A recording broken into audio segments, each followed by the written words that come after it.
안녕하세요. 반갑습니다. 무영수라는 말이 있지요. 그림자 없는 나무. 그것은 우리 불국사 석가탑 무영탑과도 같은 그러한 심오한 이치를 담고 있습니다. 가장 이상적인 우리들의 삶의 모습 또는 우리 마음 그대로 마음의 본체를 나타내는 말이죠. 무영수, 그림자가 없는 나무다 이거죠. 아름다운 나무 한 그루가 있는데, 그죠? 그림자가 없다. 그림자가 없다는 건 뭐예요? 모든 것을 전부 다 아름답게 비춘다. 바꾸어 말하면은 그 무엇에도 걸림이 없다. 그림자를 들이우지 않는 거죠. 그렇게 함께 하나가 된다. 이거죠.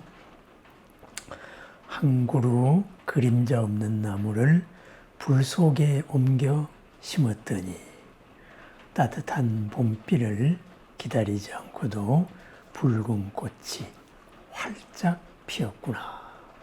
뭐 이런 시도 있고, 무영수를 소재로 한 시는 몇 개가 있습니다. 그렇습니다. 그 무엇에도 걸림이 없기 때문에, 그죠?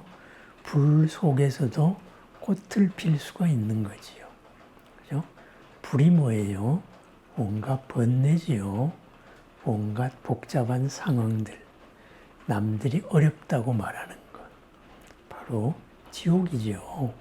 그런데 지옥이 지장보살은 스스로 찾아가서 하는 생활의 터전이죠. 불 속에서 꽃을 핀 거지요. 그죠? 그 상황에 내가 얽매이지 않았을 때, 바로 걸림 없었을 때 나타나는 그런 경지다. 어찌 보면은 가장 이상적인 우리들의 모습일 수도 있습니다. 힘든 상황에 닥쳤을 때 거기에서 주저앉으면은 힘든 걸로 끝나지만은 그것을 새로운 모습으로 헤쳐나가면은 아름다운 추억으로 남게 되겠지요. 바로 그와 같습니다. 이 무영수에 대해서 유명한 시가 하나 있습니다. 서산대사의 시인데요. 서산대사가 어떤 똑똑한 제자에게 이 시를 전해주었습니다.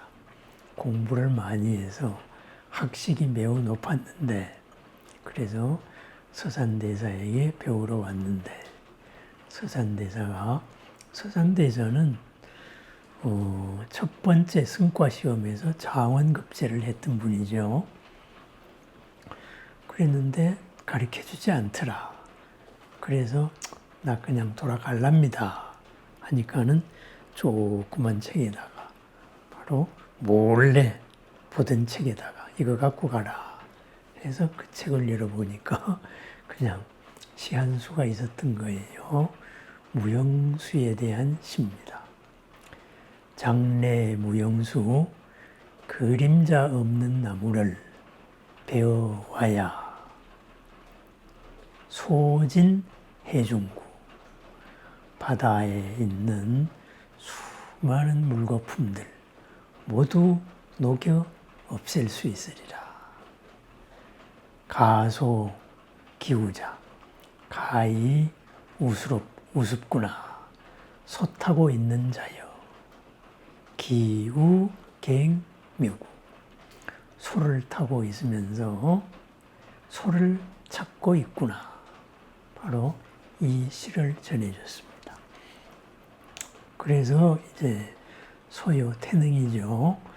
이 제자는 그 시에 대해서 도대체 이게 무슨 뜻인가 이렇게 해서 화두를 참고하듯이 참고를 했다 그래요. 그랬는데 잘 모르겠대요. 그래서 이제 한 또 10여 년이 지나서 서산대사에게 찾아와서 그 도리를 잘 모르겠는데요. 그랬습니다. 그랬더니만은 다시 말했습니다. 소를 타고 있는 자여 참 한심하도다. 소를 타고서 소를 찾는구나. 그 말에서 탁 깨쳤다. 한 소식이 왔다. 가슴 속에 돌덩이가 떨어졌다. 이제 이런 이야기가 전해옵니다. 그렇습니다. 바다 가운데 얼마나 많은 물거품이 있겠어요. 바람이 불 때 수많은 파도가 있고 그런 물거품, 우리 일상에서 일어나는 여러 괴로움들, 업과 업이 만든 그림자라고 할 수가 있겠지요. 그 그림자에 얽매여서 우리는 괴롭습니다. 그래서 한계 속에 갇혀서 괴롭다 해서 한계를 한계로 인식했을 때, 그랬을 때에는 우리는 무언가의 그림자를 드리고 있는 그런 존재일지도 모릅니다. 나의 기준이 누군가에게는 불편함이 되는 거죠. 너무나 사랑해서 외출도 못하게 딴 사람이 못 보게 한다. 그죠? 얼굴을 모두 가려버린다든가 외출을 못하게 한다면 그러면 그 사람은 지옥이 되겠죠. 사랑해서 만났다가 지옥에 빠진 게 되겠죠. 지옥으로 가둔 것이 되겠죠. 그림자를, 강력한 그림자를 들여온 게 됩니다. 그렇다면은 이러한 모든 거품으로 일어난 이 번뇌, 망상이죠. 잘못된 괴로움, 업의 얽힘들 어떻게 다스릴까? 바로 그림자 없는 나무 한 그루를 배워와야만 그것을 녹일 수 있을 것입니다. 그림자 있는 나무는 새로운 물거품을 만들 뿐입니다. 그림자 없는 나무로서 비춰봤을 때 바로 그 물거품이 바다의 한 모습이다. 변화하는 한 모습이다. 그것을 알 수가 있겠죠. 바꾸어 말하면은 소를 타고 있으면서 소를 바깥에서 찾다가 내가 움직이는 것이 타고 움직이는 이것이 바로 소를 타고 있는구나. 소의 움직임이었구나. 이것을 알게 되는 거죠. 바꾸어 말하면 뭐겠어요? 멀리서 찾지 마세요. 지금 이 자리에 답이 다 있고 쓰고 있는 내 마음에서 모든 게 비롯됩니다. 있는 이 자리에서 그림자를 없앨 때 바로 무영수가 빛난다. 나의 삶이 빛난다. 이 말입니다. 그렇다면은 깨달음을 얻어서 무영수가 되는 방법도 있겠지만은 이상적이죠. 하루하루의 삶에서 내가 드리고 있는 그림자는 무엇인가? 그것을 살펴서 그림자를 하나하나 없애가는 것. 그것도 무영수로 살아가는 길이겠지요. 그렇다면 그 무영수는 넓고 넓은 바다의 수많은 파도와 거품들, 그것을 하나하나 바로 바다 그대로 아름답게, 맑게 드러낼 수가 있을 것입니다. 그림자에 속지 말고, 물거품에 속지 말고,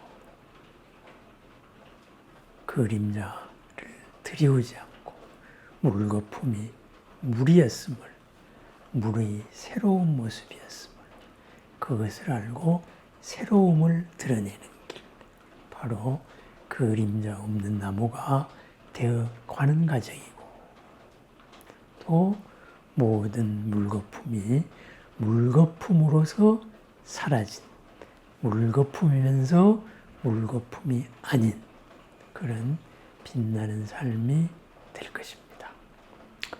무영수, 그것이 탑의 모습으로 드러났을 때 바로 무영탑이죠.